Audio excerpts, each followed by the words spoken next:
What's up, Vinyl community? Cliff, the Vinyl Cheapskate here. Just coming to do a quick contest entry for UFO Bigfoot. He's doing a contest entry called uh, Bigfoots and Bootlegs. So he wants a weird supernatural story from when I was a kid. I've got a good one from when I was a kid, and wants me to show, I think he said, three of my favorite bootlegs. Well, I got two of my favorites and one that I just got. So I'll keep it at I just got, and I'll put all those in there. Um, so we'll start off with the story about when I was a kid. Well, I'm from New Jersey. I grew up in New Jersey, and there's the local legend, the Jersey Devil, and everyone from New Jersey has their own Jersey Devil story. So I'm gonna tell my Jersey Devil story, and it's not super creepy, but it was pretty good, and it ends really kind of wild. And this story is also the reason why my parents refused to buy new cars from here. Like, since this happened, they will never buy a new car ever again, they said. So they've always had used cars ever since I was a kid, just from this one incident. But I'll start off with me and my family. We're going on a road trip. My parents had just bought a new car. They bought it was like a 90 Ford Escort or something like that. It was a Ford Escort that had recently been recalled for the reason that they'll never buy a new car again. But they bought this new car, so we were like, all right, we're going to go on a road trip. It was the first road trip we decided to go on. We're going on a camping trip with my family, with my mom and her two sisters, my aunts, and my dad, my mom, and my brother and sister were all in the car driving up. Well, the car just stopped running for some reason. I don't know. My dad thought it was out of gas. Maybe it was out of gas or something. But the car was out of gas or something like that, and it stopped. And we pulled into this little we pulled off the road, off the main road, onto this little dirt road to park the car because he was starting to sputter. He was going out, and then he parked the car. So my dad grabbed the gas can. He starts walking, and he goes, "All right, I'm gonna go find." I saw a gas station like a mile back. I'm gonna walk up, get some gas, and call your aunt. Call your aunt. Call my aunt. So he walked up there. While he's gone, me and my brother and sister are in the back seat of the car, just hanging out. Look out the window, and there's these eyes in the woods, but they were like creepy glowy eyes, and for some reason we all knew. We were like, that's Jersey Devil.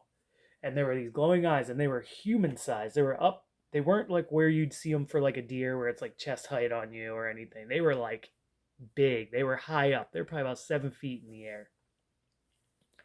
And we're sitting there. My mom's all by herself with us. She shines the light in there, and then they disappear. They back off into the woods.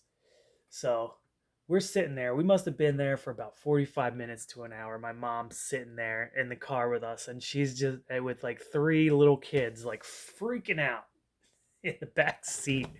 So finally, my aunt comes, picks us up. My dad wasn't back yet. He was still walking back. So we were like, all right, well, my uncle, my it wasn't my uncle. It was my aunt's boyfriend at the time stayed back and was hanging out waiting for my dad. So he just hung out by himself waiting for my dad. And we were freaking out all the whole way back. Like, oh my God, I hope he's okay. Hope dad's okay. Well, my dad doesn't show up for hours. And we're getting worried, you know what I mean? So we hear we hear back. So the Jersey Devil thing, that's it. But the rest of the story is my dad is there, fills the car with gas, and then starts it. The thing just bursts into flames. The whole car just like caught on fire. And then that was like the beginning of our trip for this camping trip. So camping trip, saw the Jersey Devil, burned my dad's car down because of a recall, and now my parents never buy a new car ever again. But yeah, I hope you enjoyed that story. Now let's get to the good stuff. Let's get to the records. So I'm going to show a couple of my favorite bootlegs. And these are punk bootlegs. One is this Amoebix record here.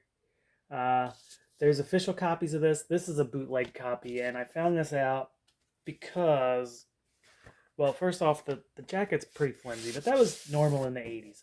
And all these bootlegs, the official copies have actual like words on the labels. This one has just an A and an X label. This is a really good sounding bootleg. I didn't know it was bootleg for years. I thought I just lucked out and found a copy of the record. But yeah, cool bootleg. Amoebix Monolith. It's also my favorite Amoebix record. They do like a, they're like one of the originators of like the crusty punk sound, and they do um like a dark punk, like street punk, and mixed with like thrashy heavy metal sound. But really cool record. Great artwork. Next, another punk record. Bought this from a friend of mine. He had a distro back when I lived with him. He was a friend of mine. We were roommates for a little while. But he was selling this for real cheap too. So I picked it up because I really like the wipers. And he had these, and I was like, dude, I need a copy of that. So he hooked me up and got this copy of the wipers, Over the Edge. But I'm pretty sure it's a bootleg. It's got weird, if you see this down here, it's numbered 18 out of 136. And I'm pretty sure that the Brain Eater copy, that's the official, isn't numbered with only 136 copies. So that's what told me this was a bootleg. Plus it's got like the flimsiest little sleeve ever. And this thing's like almost 15 years old or more now.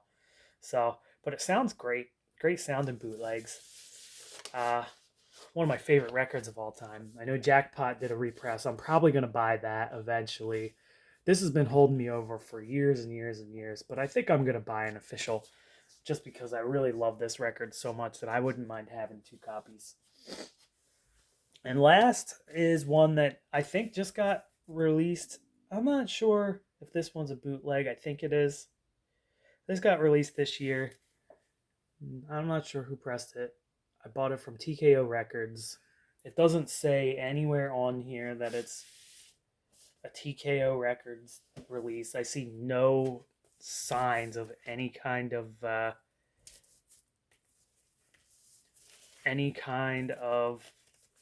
record label or anything like that on here. So I'm pretty sure that this is a bootleg of some sort. And Lip Cream, it's Lip Cream's Nine Shocking Terror, and great classic Japanese punk record. And this is my favorite of theirs, and I've wanted it for a long time. And as soon as I saw this on TKO Records, I was like, oh, all right, I'm going to have to pick that up.